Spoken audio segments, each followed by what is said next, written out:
अभी थोड़े 3-4 दिन की बात है, नवी ई रिक्शा के चलान काटे गए। वो कह रहे तुम्हारे कागज नहीं है, ठीक है नहीं। किसने काटे हैं? ये आरटीओ ने काटे हैं, ठीक है। बल्कि इससे पहले ऑटो आ रखे हैं, उनके कोई कागज नहीं है, कुछ नहीं है, आरटीओ ने उनके को नहीं चलान काटे गए।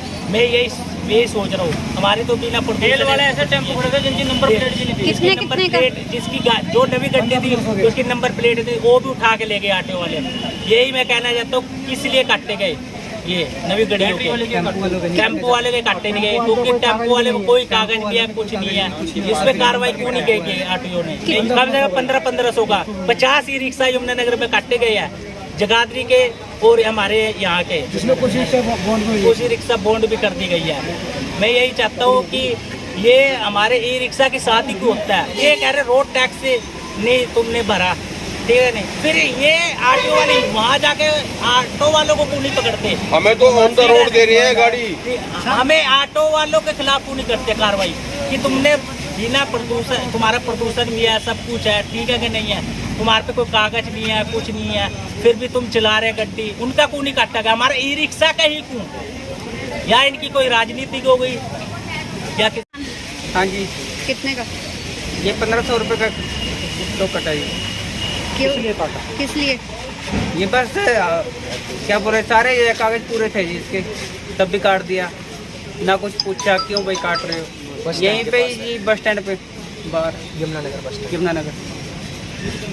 यही तो बता ही नहीं रहे जी, पूछा भी था, बताया नहीं है, उठा के ले जाते हैं गाड़ियाँ उठा। कोई टेम्पो लगा, किसी के ना कागज नहीं है इस टाइम के साथ को किया जाता है। मैं ये कहना चाहता हूँ, टेम्पो वालों को नहीं परेशान। ई रिक्शा वाले मतलब परेशान हो रहे हैं कई दिनों से। हफ्ता पहले इनके चालान काटे गए 50 बंदों के, गरीब बंदों के, गाड़ी बॉन्ड की गई। आज एक ई रिक्शा वाले पे हाथ उठाया गया। तो मैं पहले तो जिस आरटीओ वाले ने चालान काटा, मैं उसको सख्त वार्निंग देना चाहता हूँ कि किसी भी ई रिक्शा वाले को परेशान किया उसने बिन बात के, तो उसको सरकार के माध्यम से मैं उसको दंडित करने का प्रयास करूँगा। तो सरकार के संज्ञान में लाऊंगा कि वो क्यों परेशान कर रहा है गरीब बंदों को। एक दिन की दिहाड़ी गई उनकी, पैसे लिए उनसे 1500 रुपये, वो अलग, परेशान मानसिक परेशान हुए वो अलग। अगर उसको कोई भी दिक्कत है, पहले वो जहाँ से इन्होंने लिया है ई रिक्शा, उनके संज्ञान में लाए कि वो कागज़ पूरे करवा के दें। ऐसे किसी को परेशान नहीं करे, वार्निंग दे, सीधा परेशान ना करे। नहीं कि ये मैंने, पर आज ही मेरे संज्ञान में आया दोबारा, मैं भी जाके बात करूँगा। रिक्शा का हमने अक्सर देखा है कि वो कुछ ई रिक्शा मालिक है, वो टैक्स पेड नहीं कर रहे थे, तो उनको जागरूक करने के लिए उनका अभी तो सिर्फ सांकेतिक चालान ही किया गया है, छोटा है चालान किया गया है। अब यदि वो टैक्स पेड नहीं करेंगे तो फिर बड़ा चालान भी किया जाएगा। अभी उनके लिए जागरूकता अभियान चलाया जा रहा है। उनका जो टैक्स है 1 साल का 2000 रुपये है।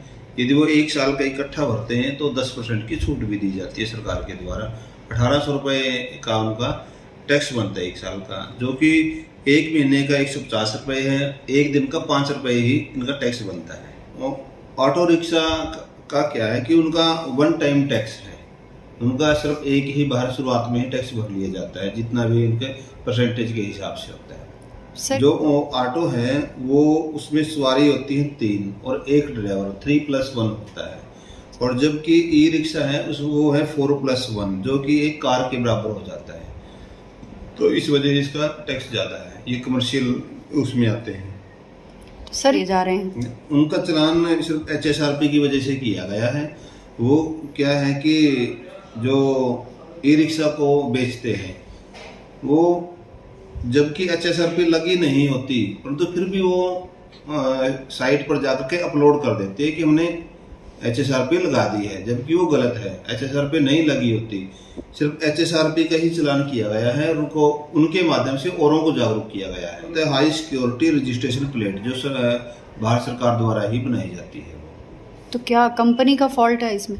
इसमें जो सेलर हैं हमारे, जो ई रिक्शा के सेलर हैं, एक कंपनी खोली हुई है जो बेचते हैं, तो ये उनके स्तर पर फॉल्ट है। मैंने उनकी भी मीटिंग ली थी, उनको बताया कि आपने जैसे ही ई रिक्शा बेचे तो उसके बाद उनको बुलाना है, HSRP प्लेट लगा करके असलियत में लगानी है, झूठी रिपोर्ट नहीं देनी, असलियत में लगा करके उसको अपलोड करना है। रिक्शा वालों को भी यही कहूँगा कि वो जो रोड सेफ्टी के नियम है उसका पालन करे, क्योंकि खुद के साथ ड्राइवर के साथ साथ उसके साथ में 4 सवारियां बैठी होती हैं और उनके जो जीवन की रक्षा है, जब तक वो उसकी गाड़ी में है तो उसकी जीवन की रक्षा भी उनकी जिम्मेदारी बनती है, इसलिए नियमों का पालन करना चाहिए।